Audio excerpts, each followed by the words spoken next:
বিয়ে করছি 1 মাস, আমার বউ 4 মাসের প্রেগনেন্ট। যখন শুনি আমি 4.5 মাসের বাচ্চা আমার বউয়ের পেটে, এই কথা শোনার পর আর নিজে কোনোভাবেই ধরে রাখতে পারিনি। আমি বিয়ের 1 মাস পর থেকে আমি মানসিকভাবে খুবই ক্ষতিগ্রস্ত। আমি কি করব না করব আমি কিচ্ছু বুঝতেছি না। আমার একটা মেয়ের সাথে পরিচয় হয়েছিল, সেটা আমার কলিগের ফুফাতো বোন ছিল। তখন আর কি ওর সাথে সম্পর্ক করার জন্য নিজেই আগ্রহ দেখাই যে আমার ভালো লাগছে, পছন্দ হয়েছে। তা আমি আমার ওই ফ্রেন্ডের সাথে কথা বলি, তো আমার ফ্রেন্ড এক পর্যায়ে বলো বিবাহিতা, কিন্তু ওর হাজবেন্ডের সাথে ওর ডিভোর্স হয়ে গেছে। তা আমি আর অত দূর আগাই নাই, আর অতটা আগ্রহ দেখাইনি, যেহেতু আমি একটা আনম্যারিড ছেলে, আমি একটা ম্যারিড মেয়েকে কেন বিয়ে করব। আমাদের অফিসে একদিন ছুটি পড়ছে, আমার ওই কলিগের সাথে ওদের বাড়িতে গেছি। আমি ওইখানে একদিন ছিলাম, কিন্তু আমার ওই কলিগের বাসা আর এই মেয়ের বাসা পাশাপাশি। তখন ওই মেয়ে আসছিল একটা বিস্কুট নিয়ে, যেহেতু পছন্দ করে আমার কলিগ তারে বলছে, আর তাদের তখন ডিভোর্স হয়ে গেছে। তো আমাকে কিছু খাইতে দেয়, আমি খাই। খাওয়ার পরে ওইভাবে ওইখান থেকে আমি আবার ঢাকাতে চলে আসি। ঢাকাতে এসে জব করি, কিন্তু ওইখান থেকে আসার পর ওর প্রতি আমার একটা ফিলিংস বা একটা দুর্বলতা কাজ করে। কারণ কি হয়েছে আমি নিজেও জানি না, তো ওর প্রতি দুর্বল হয়ে গেছি আমি। এরকম সম্পর্ক কথাবার্তা বলার পরে 3 মাসের মাথায় আমি বিয়ে করে ফেলাই। তারপরেও আমি বাড়িতে নিয়ে আসছি। আমি এক বাপের একটাই ছেলে, আমার ফ্যামিলি মেনে নিবে না, পরে যেভাবে হোক একভাবে মেনে নিছে। নেওয়ার পরে আমার ফ্যামিলিতে যখন ওর ফ্যামিলিতে ফোন দেয়, তখন ওর ফ্যামিলি বলছে এখন আমরা কিছু জানি না, ও যেটা ভালো মনে করে সেটাই করুক, আমাদের এর মধ্যে যেহেতু বাড়ি থেকে চলে গেছে আমাদের আর কিছু বলার নেই। বিয়ে করার পরে 3 দিন 4 দিন পরে আমি আবার ঢাকা চলে আসি আমার কর্মস্থলে, বউকে গ্রামের বাড়িতে রেখে। হ্যাঁ। তো ভালোই সম্পর্ক যাচ্ছিল। 1 মাস পর আমার আব্বু আমাকে কল দেয়, তোমার বউ তো প্রেগনেন্ট। আমি বিয়ে করছি 1 মাস, আমার বউ 4 মাসের প্রেগনেন্ট। বিয়ের পরে ওর সাথে আমার ফিজিক্যালি সম্পর্ক, এর আগ পর্যন্ত ওর সাথে আমার কোনো সম্পর্ক নাই, কোনো রিলেশন নাই। যখন শুনি আমি 4.5 মাসের বাচ্চা আমার বউয়ের পেটে, এই কথা শোনার পর আর নিজে কোনোভাবেই ধরে রাখতে পারিনি। আমি ওরা অনেক বলছি ফোন দিয়ে, তুমি আমার কাছে গোপন করলা কেন? বলে আমি বুঝতে পারিনি। বললাম এটা তো না বোঝার কোনো কথা না, যে একটা মেয়ের পেটে 4 মাসের একটা বাচ্চা, ও বোঝে নাই। এখন আমার আনম্যারিড বোন, আমাদের সমাজে আমাদের একটা সম্মান আছে। কারণ আমার বাবা বলে আমার ফোন দিয়ে যে এখন যদি এগুলা মানুষ জানাজানি করে, কারণ তুমি তো প্রেম করে বিয়ে করছো, তাহলে তো এটা মানুষ বলবে যে তোমারই হয়তো বিয়ের আগে বাচ্চাটা হয়েছে, এখন অস্বীকার করতেছো, এখন সব আমার দোষ। আর আমার ছোট বোনের বিয়ের জন্য এগুলা তারা কোনোভাবেই পাবলিশ করতে চায়নি। সবকিছু চিন্তা করে আমার বউয়ের সাথে আমার বাপ মা বা আমার বোন ফ্যামিলি সবাই কথা বলে ওরা জিনিসটা অ্যাবর্শন করে ফেলে। এরকমই মানসিক অত্যাচার, মানসিক অশান্তি, আর ভালো লাগে না, কোনো কিছুই ভালো লাগে না। জব ওইটা সাইডে আবার আরেক জায়গায় জব নিলাম, ওই জায়গায় মানুষজন জানিয়ে গেছে যে আমার এই অবস্থা, আমার এই কলিগের মাধ্যমে সবাই জানে। ওইখানে আমি কারো সামনে দাঁড়াইতে পারি না। সবাই আমারে বলে যে একটা বিবাহিত মেয়ে বিয়ে করছে, এক বাপের একটাই ছেলে, নানান কথা বলে। এগুলা সহ্য করতে না পেরে ওইখান থেকে ছেড়ে দিয়ে আমি আবার আরেক জায়গায় জব নিই। পরে 6 মাস 7 মাস বা 8 মাস পরে এখন আবার আমাদের স্বাভাবিক হয়ে গেছে সম্পর্কটা। তখন আমি ওরে ঢাকা নিয়ে আসি। তো আমি একটা ঢাকা বাসা নেই, আমি জব করতেছি কন্টিনিউ, পাশাপাশি একটা বিজনেস করতেছি। 4 মাস 5 মাস ভালোই ছিলাম। 5 মাস পরে একদিন হঠাৎ করে বললাম আমার মা অসুস্থ, আমি বাড়িতে যাব। আমি বললাম তাহলে আমি যাব। বলে না, আমি একাই যাইতে পারবো, তুমি বিজনেসটা রানিং রাখো। তাই আমি বললাম কি কিনে দেবো? আমি ফল, যত প্রকারের ফল, বা ওর মা ইলিশ মাছ খাইতে চাইছে, আমি ইলিশ মাছ কিনে দিছি। সবকিছু কিনে দিয়ে ওরে যাত্রাবাড়ি নিয়ে আমি গাড়িতে উড়াই দিয়ে আসছি। প্রায় 2 ঘন্টা বা 3 ঘন্টা পর ফোন দিছি, আমার ওয়াইফের মোবাইল বন্ধ। আমার শ্বশুর বাড়িতে ফোন দিলাম যে ও কো, হলো তো সেই চলে গেছে। তখন আমি বললাম ওর তো আজকে আসার কথা না, আজকে ওইখানে থাইকেও কালকে সকালে আসবে। বলে না, ও তো বলছে তুমি বলে চলে যাইতে বলছো। আমি বলি না, এরকম তো কথা না। আমি ওর ফোন দেই, ফোন বন্ধ। আমার ওই কলিগের কাছে ফোন দেই যে ওর কোনো খোঁজ জানেন নাকি? বলে না, আমি তো খোঁজ জানি না।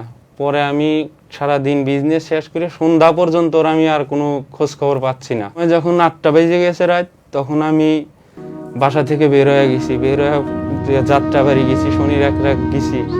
প্রত্যেকটা বাসে চেক করতেছি যে কোথায় গেল, কোথাও নাই। আমি ভাবছি হয়তো রাস্তায় কোনো দুর্ঘটনা হয়েছে বা কোনো অ্যাক্সিডেন্ট হয়েছে, খোঁজ নিতে আসি। আবার কন্ট্রাক্টরে বা কাউন্টারে জিজ্ঞাসা করতেছি যে রাস্তায় কোনো অ্যাক্সিডেন্ট হয়েছে কিনা, বলে না।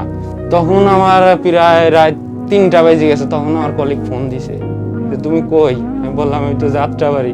ওইখানে কে? আমি তো ওরা খুঁজতে আসি, বলে সকালে বাড়ি থেকে বের হয়েছে, আর তো এখনো বাসায় আসে নাই। বলে তুই বাসায় চলে যাবো, সকালে বাসায় চলে আসবে।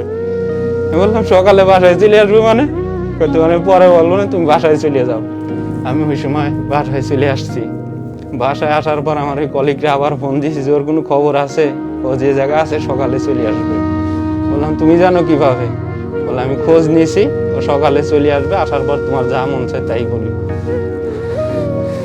পরে আমি সকালে যখন ও আসছে, কেমন বিভ্রস্ত অবস্থায় একটা মানুষ সারা রাত যদি থাকে, সারা রাত যদি একটা বাইরে যা থাকে যে অবস্থা, ওরে দেখে আমার আর কোনো কিচ্ছু বলার নাই। আমার জীবনটাই মনে হয় যে বের হয়ে গেছে।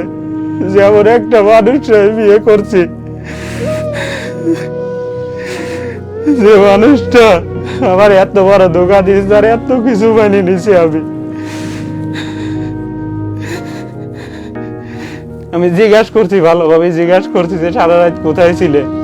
বলে রাস্তায় গাড়ি অ্যাক্সিডেন্ট করছে, আমার জ্ঞান ছিল না, আমি রাস্তায় ছিলাম। আমি বললাম মিথ্যা কথা বললো না, আমি জানি কই ছিলে, তারপর তুমি বলো যে কোথায় ছিলে।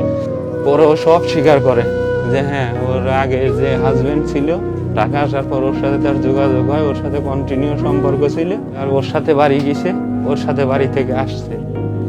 তাই সে ওরা সারা রাত ওর কোন মামার বাসায় ছিল। বলে আমরা এমনি গেছিলাম। ও যখন শোনে যে আমার বিয়ে হয়েছে, তখন আমার আর কোনো কিছু গায়ে টাচ করে না। আমি বললাম না, এটা কোনোদিনও মাইনে নেওয়া সম্ভব না, কোনোভাবেই সম্ভব না একটা ছেলের পক্ষে, যে সারা রাত একটা ছেলে এক জায়গা ছিল, অথচ তাদের মধ্যে কোনো সম্পর্ক হয় নাই। তারপরে এইভাবে আমি কোনোভাবেই নিজের শান্ত করতে পারি না। নিজের ক্যারিয়ার তো সে আসি এর মধ্যে, সবকিছু আর কোনো কিচ্ছু ভালো লাগে না। নিজের যে চাপা কষ্ট, কোনো কিচ্ছু আর ভালো লাগে না। পরে এর মধ্যে ওরা আমি বাড়িতে পাঠাই দিলাম। আমার বাসায় যা যা ছিল সব বিক্রি করে দিছি, যেগুলা বাকি ছিল সব ওরা দিয়ে ওরা আমি বাসে উঠাই দিয়েছি যে তুমি বাড়ি যাও, আমার ফ্যামিলি নিয়ে আমি তোমার আনতে যাব। ওরা আমি সুন্দরভাবে বুঝায় পাঠাই দিছি যাতে ঢাকা কোনো সিনগেট না করে আমার সাথে, কারণ আমি ওরা রাখবো না।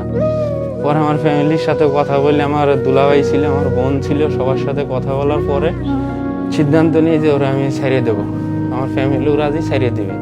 পরে ছাড়িয়ে দেওয়ার কথা যখন আমরা কোর্টে সবকিছু করতেছি গোপনে গোপনে, কারণ আমরা চাচ্ছিলাম না যে আমাদের এলাকায় কেউ জানুক। এর মধ্যে ও খবর পাইছে। পরে ও আসছে, আইসে সবার পায়ে ধরছে, মাপ চাইছে। আমার একটাই কথা, আমি ওরে আর রাখবো না, কারণ ওরে নিয়ে আমার আর সংসার করা সম্ভব না। জীবন অনেক বড় ভুল হয়েছে, আমার আর কোনোভাবেই সম্ভব না। তখন ও সবার কাছে মাপ চাইছে, সবার কাছে করছে যে আমি ভুল করছি, আর কোনোদিন আমার এরকম হবে না, এরকম সবার কাছে মাপ চাইছে। হয়তো তারা চিন্তা করছে যে এখন ওই সেই আগের আমার ছোট বোনটা অবিবাহিত, মানুষজন জানাজানি হলে আমাদের মান সম্মান থাকবে না, মানুষ আমাদের এক গড়িয়ে করে রাখবে। আমাদের ওইখানে যদি কোনো ঝামেলা হয় এক গড়িয়ে করে রাখে, মানে ওদের সাথে কারো কোনো সম্পর্ক থাকবে না। ওই গ্রামের কারো বাড়ি পানি খাইতে পারবে না, কারো বাড়ি কোনো কিছু খাইতে পারবে না। সবকিছু চিন্তা করে পরে ও মাপটা চাইছে, রাইখে দিয়েছে। পরে আমি বলি না, আমি আর ওর সাথে কোনোভাবেই সংসার করতে পারবো না। পরে আমি ওইভাবেই ঢাকা চলে আসি, যে আমি করে নিয়ে কিভাবে সংসার করবো। যে আমি আর একটা পুরুষের সাথে রাত কাটায় আসছি, ওই মেয়ের সাথে আমি কিভাবে সংসার করব। ওরা দেখলেই আমার এইগুলা মনে হয়। ঢাকা চলে আসার পর ও বাড়িতেই আছে, আর এগুলা কোনো কিছুই করে নাই। ওইভাবেই কথাবার্তা ঝরগা, প্রতিদিন ঝরগা লাগিয়েই থাকে, কথাবার্তা হয়, ঝরগা লাগিয়েই থাকে, কোনো রিলেশন নেই। ওর দেখলে আমার মাথার ভিতর শুধু ওইগুলাই আসে। এইভাবেই চলতেছে জীবন। পরে 6 মাস পরে এরকম বাড়ি গেছি, তখন অনেক জোরাজোরি পরে ফিজিক্যাল রিলেশন হয়েছে। এখন ছাড়ারও তো কোনো অপশন নাই, বা আমার ফ্যামিলি থেকে ওইরকম সাপোর্ট করতেছে না, তখন ওই রকমই চলতেছে। আর আমার কষ্টটা, ও শুধু আমার জিগায় তুমি আমার কার আগের মতো ভালোবাসো না, বা আগের মতোই করো না। আমি কিভাবে ভালোবাসবো আগের মতো? আমার তো ভিতর থেকে জিনিসটা আসতে হবে, ভালোবাসাটা আসতে হবে। কিভাবে ভালোবাসবো তারে? এইভাবেই চলতেছে। পরে 2 বছর পর আমাদের একটা মেয়ে হয়। এইভাবেই চলতেছে। বাড়িতে ঠিকভাবে যাই না, ওর সাথে ঠিকভাবে কথা বলি না। ঝরগা হয়তো 5 মাস 6 মাস পর একবার বাড়িতে যাই, 1 দিন 2 দিন 3 দিন থেকে চলে আসি।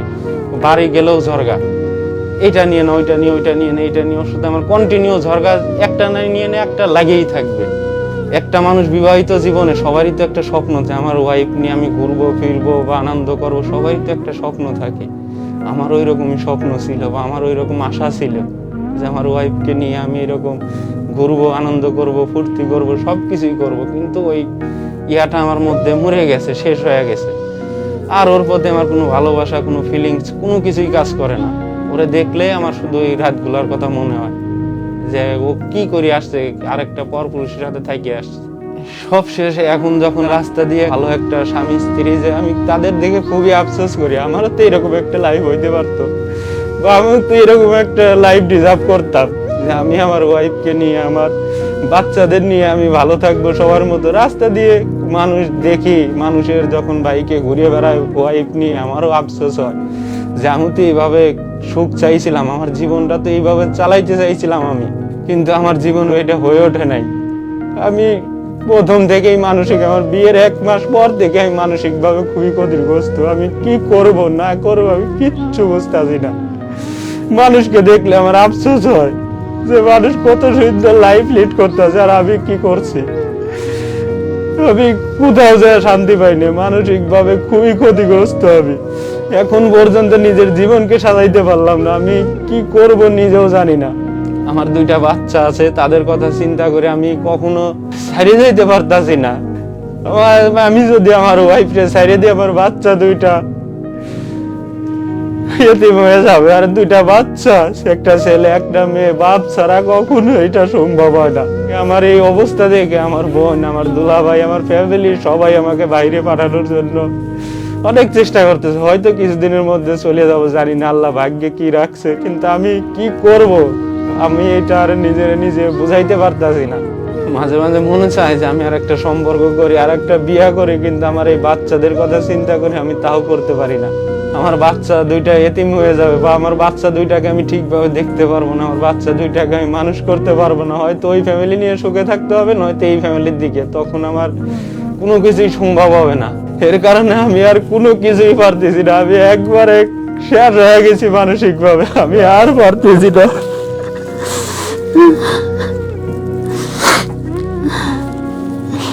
আপনার দেওয়া তথ্য সঠিক হয়ে থাকলে বিষয়টি সত্যি অত্যন্ত মর্মান্তিক। এমন পরিস্থিতি একজন মানুষের মানসিকভাবে ভেঙে পড়ার জন্য যথেষ্ট। আমরা আন্তরিকভাবে অনুরোধ করব, আপনি দয়া করে পেশাদার কাউন্সেলিং বা মানসিক স্বাস্থ্য সহায়তা গ্রহণের কথা বিবেচনা করুন। সঠিক সহায়তা ও সমর্থন আপনার জন্য এই কঠিন সময়ে খুবই গুরুত্বপূর্ণ হতে পারে।